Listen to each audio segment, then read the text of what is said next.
Seja você mesmo o tempo inteiro. Você vai aprender dos dois jeitos. Se foi sábia a tua proposição ou se não foi. Você aprende sempre.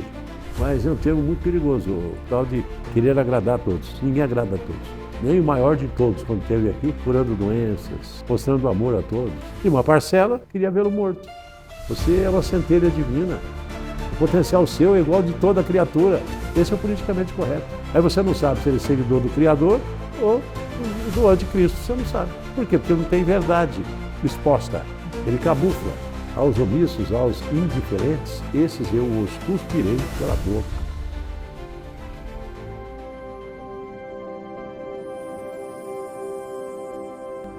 No sentido de entendimento dos vários temas a serem oferecidos, sugerimos que seja seguida a ordem dos mesmos, para se evitar um entendimento fora do contexto ou não informado anteriormente.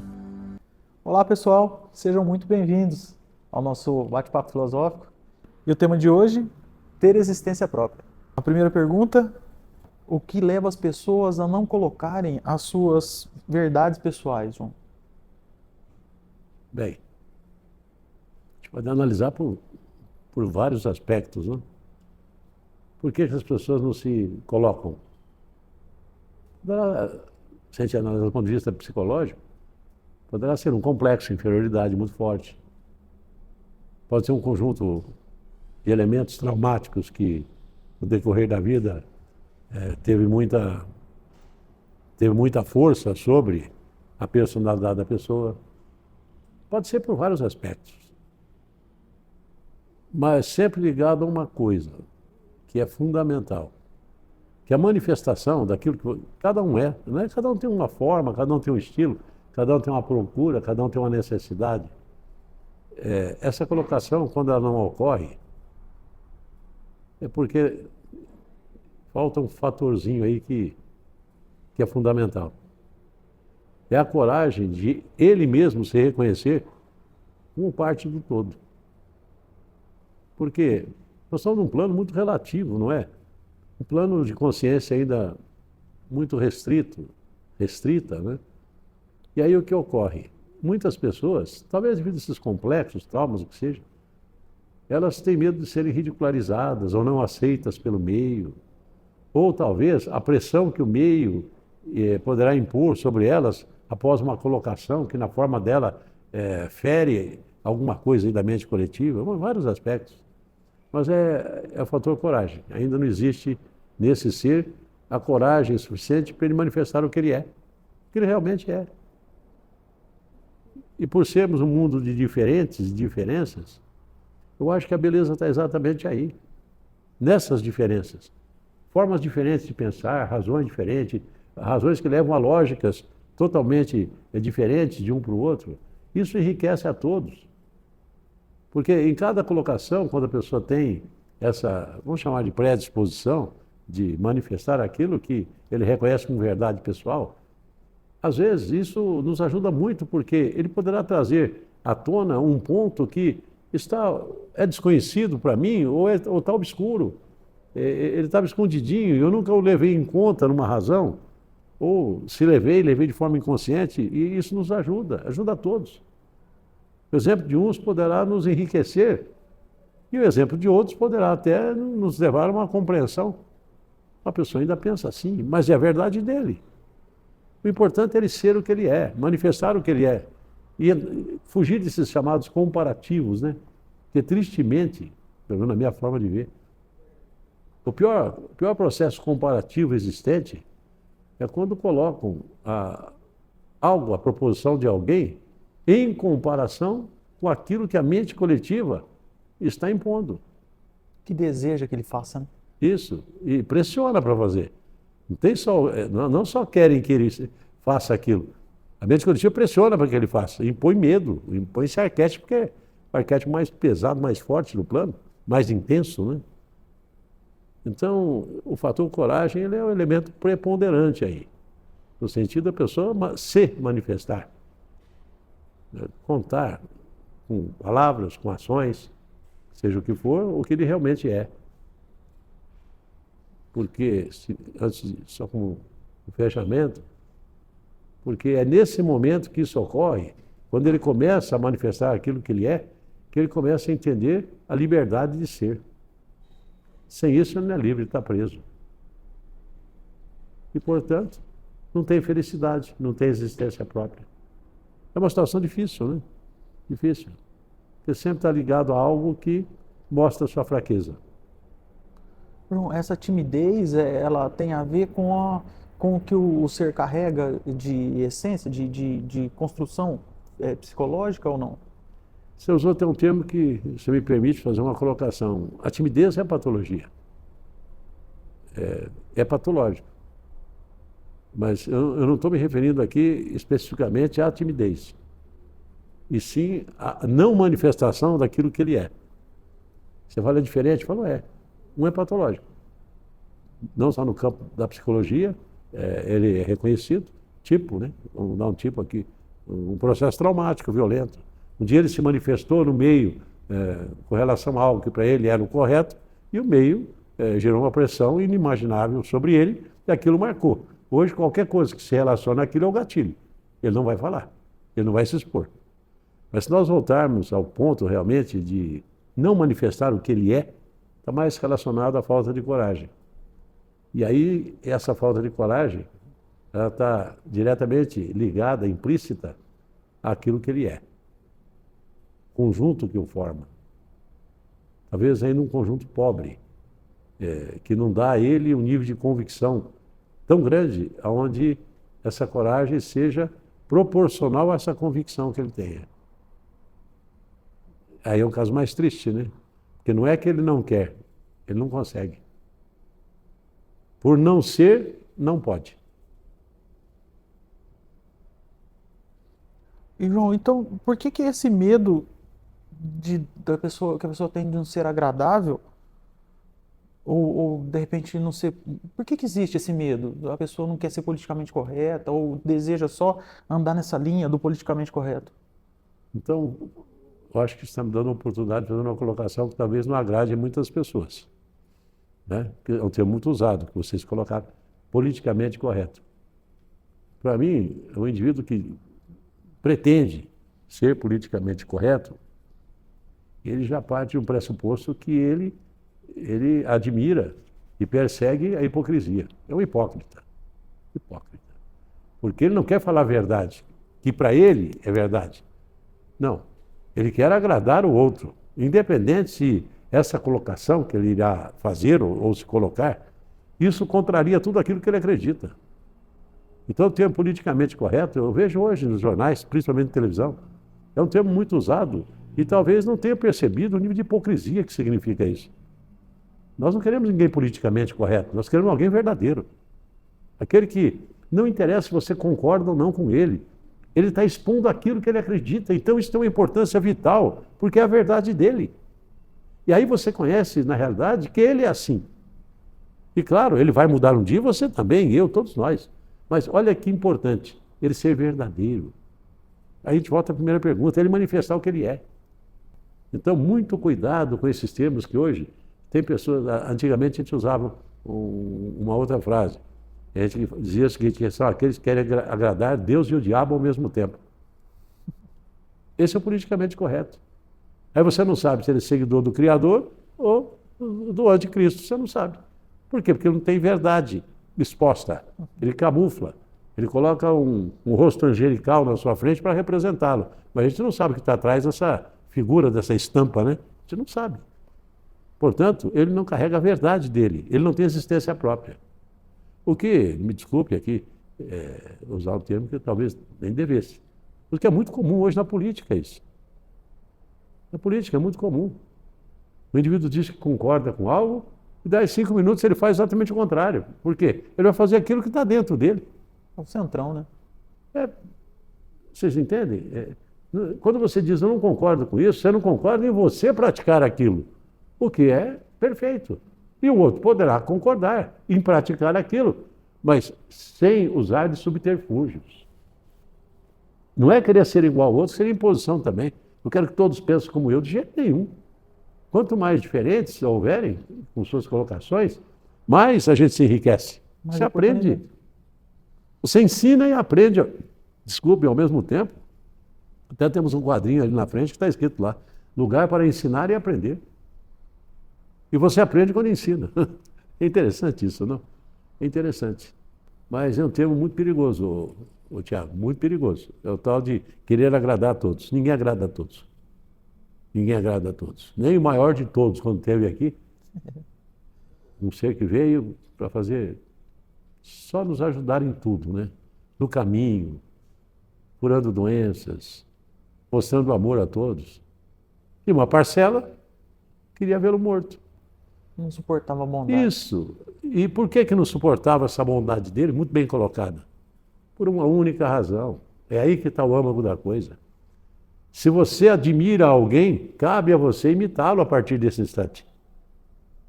Agora, se você não tiver ponto de admiração, você não vai imitá-lo. Ou seja, a melhor forma de não ter esforço, não ter mudança. E continuar sendo o hipócrita que sempre foi. É interessante, né? Nós estamos vendo isso ocorrer há milhares de anos no planeta.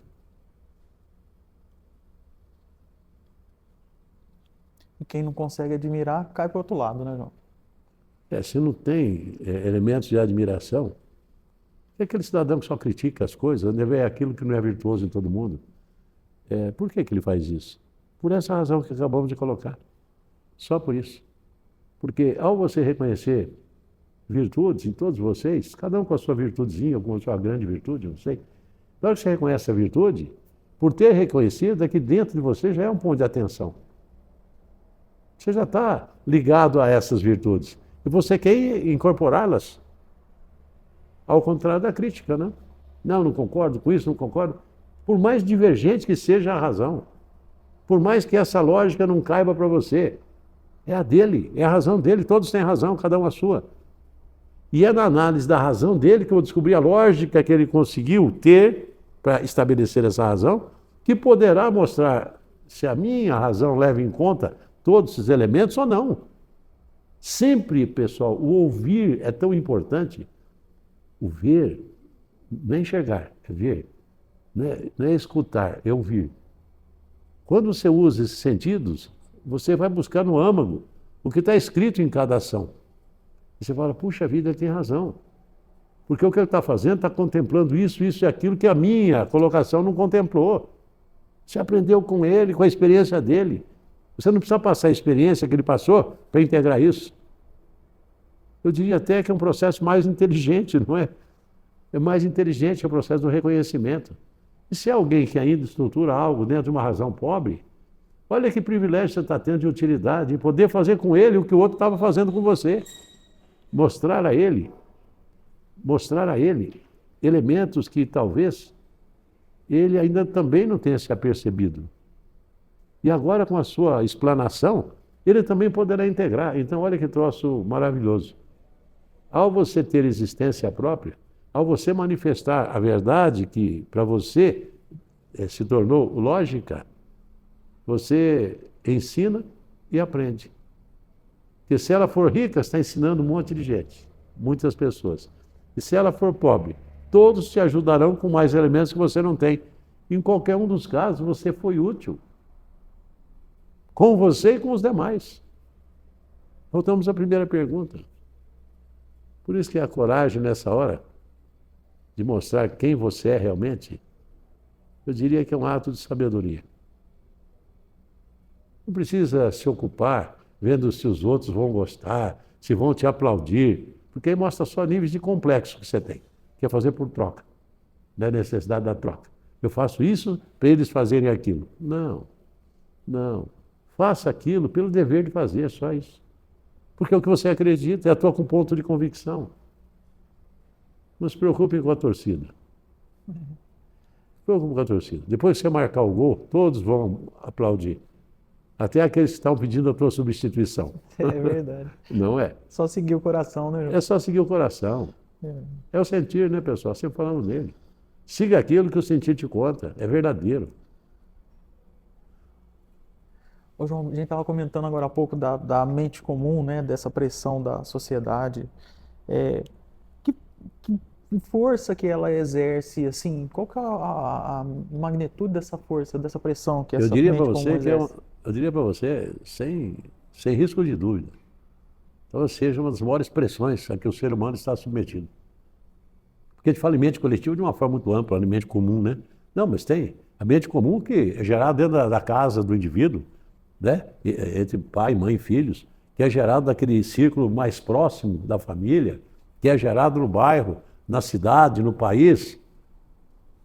É um processo que é violento. Por quê? Aquilo que não só por cultura foi transmitido de geração para geração, mas aquilo que as pessoas que estão ali chegaram à conclusão que é o melhor para todos, mesmo que não seja, mesmo que seja inconsciente. Vamos dizer o seguinte, um processo de imposição. Né? Mente coletiva é especialista nisso. Ela gera tanta pressão.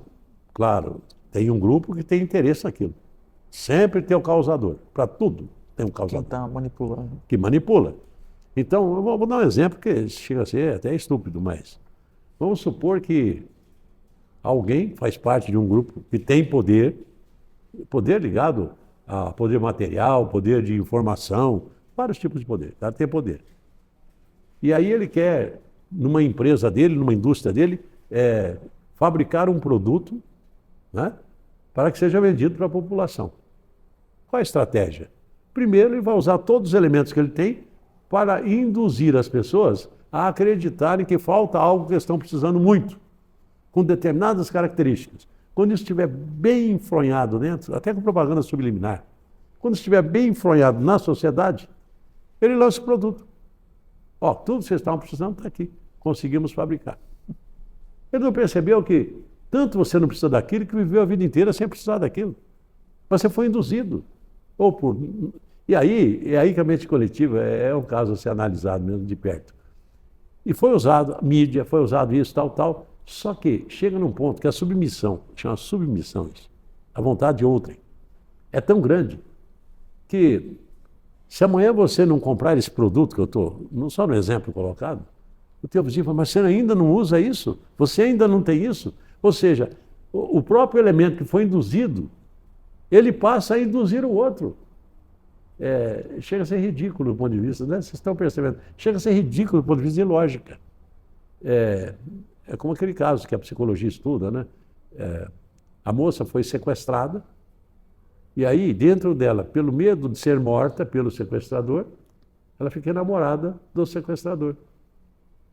Por quê? Dentro dela existe uma razão que nasce, que é o seguinte, porque se ele gostar de mim, ele não me mata. Não mata. Então não é porque ele ama, não tem nada a ver com isso, não. Até tem um nome essa síndrome, não é? Dentro da psicologia. É síndrome de Estocolmo, né? Isso, que é a síndrome de Estocolmo. Porque nessa hora ele representa a garantia da existência da vida dela. Mas para aí, meu Deus do céu. Ele é o sequestrador.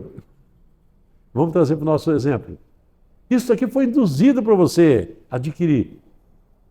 E agora você, além de adquirir, você vai forçar todo o meio que você participa, familiar, social, trabalho, para induzir os outros a fazer o que você fez. E acreditando que aquilo é bom. Acreditar que é bom. É bom. Nesses últimos tempos nós vimos, né, a nível mundial, o exemplo disso é ocorrer um monte de coisas. Um alimento que, não vou ficar citando exemplo, mas vocês vão se lembrar disso. Um alimento que mantém o ser humano vivo nesse planeta mais de 2, 3 mil anos, de uma determinada época virou perigoso. Perigoso. E solta na mídia, vem médicos, especialistas dando palpite. Aí lançaram outro produto atrás para substituir. Aí não deu certo. Agora não faz mais mal, pode voltar a comer, porque não foi bem sucedida a tentativa. Chega a ser ridículo, pessoal, chega a ser infantil, mas a pressão é enorme. Então, respondendo com clareza a pergunta, a força que a mente coletiva faz sobre as pessoas é algo inumano. E exige muita, mas muita coragem para você não só se submeter àquilo, se tornar submisso àquilo, como ainda concluir, dentro da tua verdade, da lógica que você tem, você falar para os outros. Qual a conclusão que você teve, por que aquilo não é útil, aquilo não é necessário, aquilo não é importante. Não é só não fazer, é não fazer e ainda divulgar o porquê você não faz. Isso não é fácil. Porque a pressão é muito forte. É muito forte. Mas essa exposição acaba libertando a gente, João. Se expor, se abrir, né? Grande colocação, mas eu vou vir com uma pergunta aqui. E o homem quer ser livre? Porque se ele for livre, ele vai ter um probleminha. Não dá mais para ele transferir para ninguém. Se ele é livre, ele faz o que ele quer. E esse querer pode ter sabedoria, poderá não ter sabedoria. Ele poderá fazer por reação ou não fazer. Mas aí ele não pode culpar ninguém, porque ele tem liberdade. Mas, seguindo esse processo, o que todos fazem é racionalizar.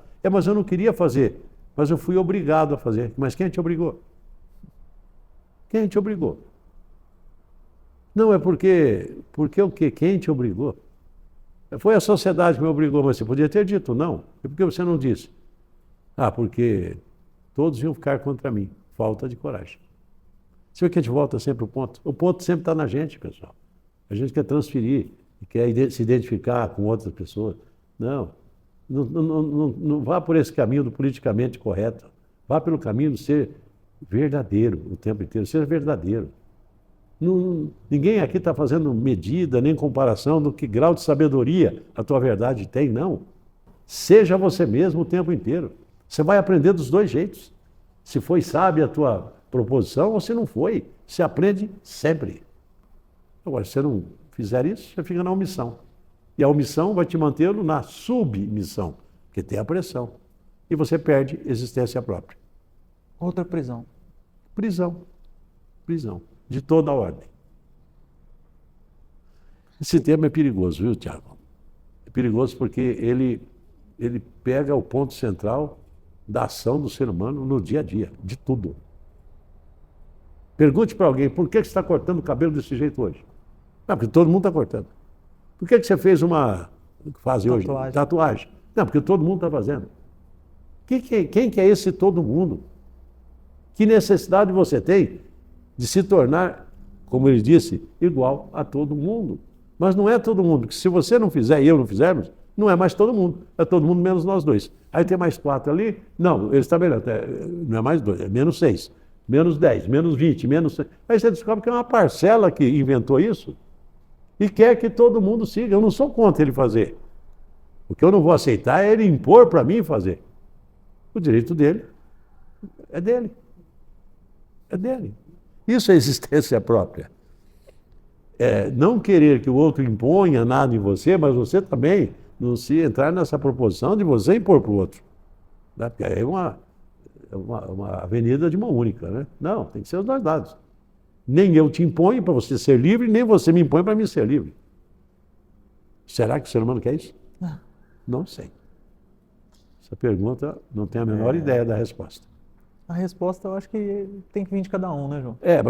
Um amigo meu me ensinou isso, né? Falou, porque se quisessem isso, já teriam. Não é verdade? É verdade. Então, ainda não querem. Se quisessem, já teriam.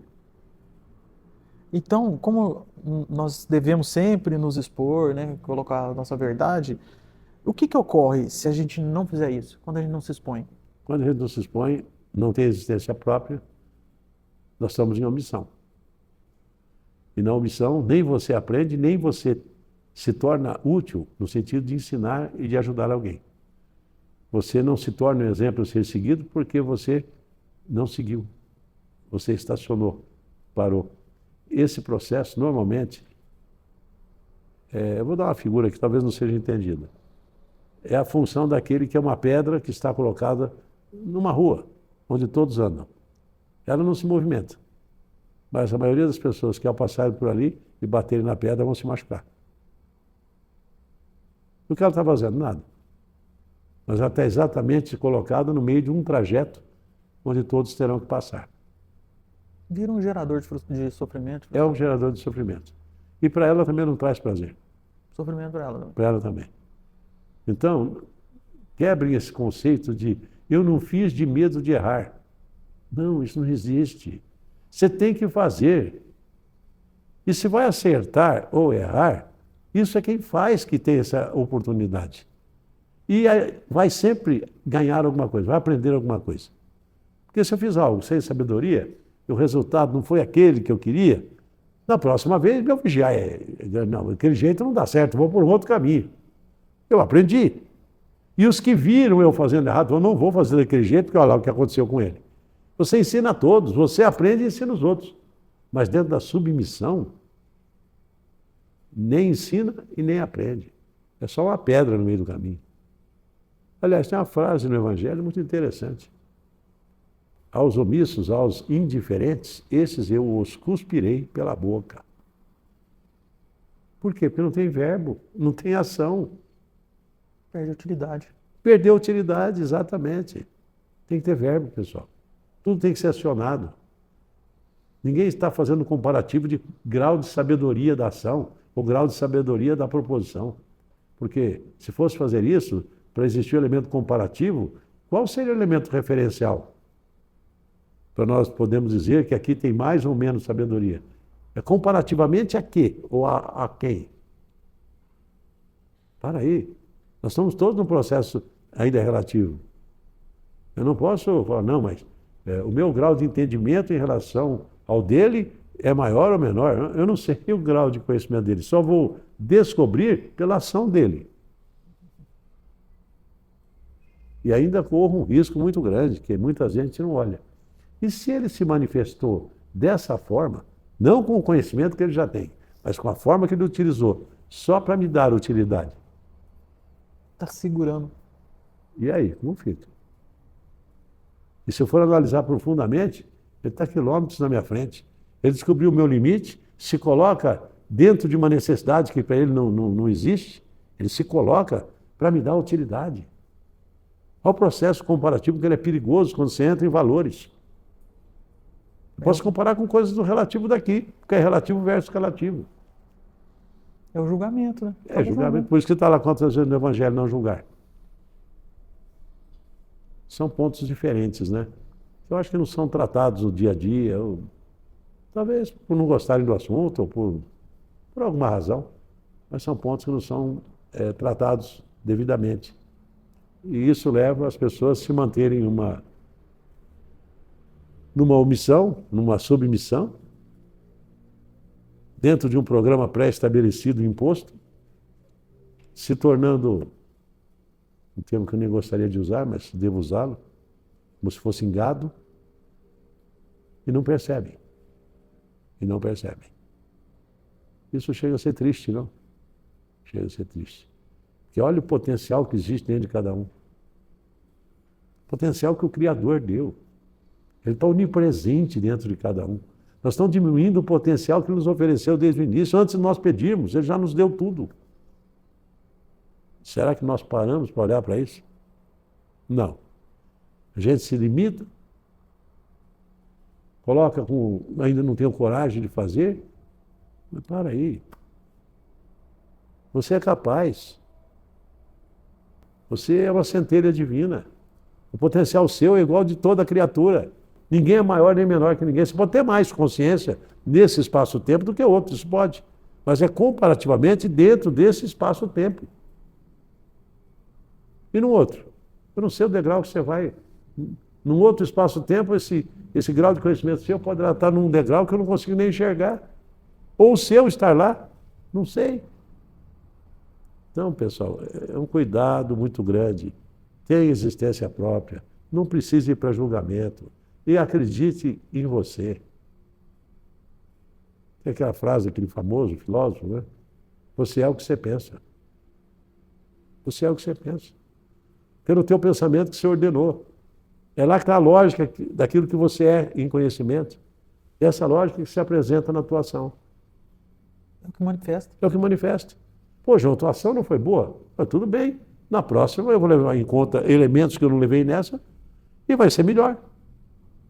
Sempre imitando o bom, né? Sempre imitando o bom. Que grau? Não sei.